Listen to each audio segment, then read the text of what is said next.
दोस्तों देखिए, बांकीपुर में नंबर 2 पर रह रही यानी कि आरजेडी का इस बार बुरा हाल हुआ है और जमानत जब्त हो गई है। इस कड़ी में बांकीपुर हार पर तेजस्वी यादव का पहला बयान आया है।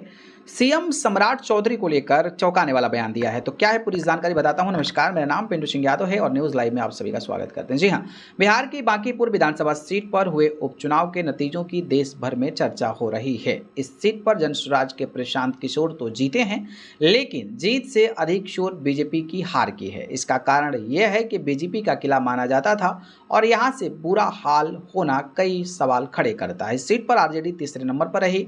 नतीजों के बाद तेजस्वी यादव की पहली प्रतिक्रिया सामने आई है। मंगलवार यानी कि 4 अगस्त 2026 को पटना में तेजस्वी यादव कॉन्फ्रेंस कर रहे थे।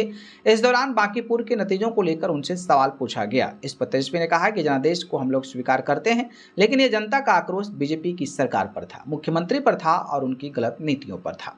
बिहार के मुख्यमंत्री का नाम लेते हुए तेजस्वी यादव खूब बरसे हैं। उन्होंने कहा कि सम्राट चौधरी को मुख्यमंत्री बने कितना दिन हुआ है? 150 दिन हुआ होगा। ये बीजेपी के पहले मुख्यमंत्री हैं और उनके 100 दिन के अंदर 150 दिनों के अंदर बीजेपी 2 चुनाव हारती है, एक एमएलसी का और एक एमएलए का। सम्राट चौधरी बुरे तरीके से फेल हो चुके हैं। दूसरी ओर एनडीए के नेताओं का भी बांकीपुर के रिजल्ट पर लगातार बयान आ रहा है।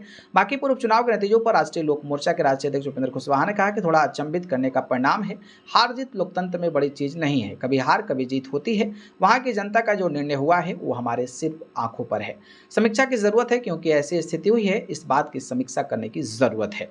लेकिन जिस तरीके से तेजस्वी यादव नंबर 2 पर रहते थे, उनका जिस तरीके से बुरा हाल हुआ है, उसको आप कैसे देखते हैं? आपको क्या लगता है, क्या वो कमी रही होगी जिसकी वजह से हार का सामना करना पड़ा है? ये प्रतिक्रिया कमेंट करके बताइएगा और ऐसे इंटरेस्टिंग वीडियोज के चैनल को सब्सक्राइब करके जुड़े रहिएगा। आप सभी का बहुत बहुत धन्यवाद है। नमस्कार।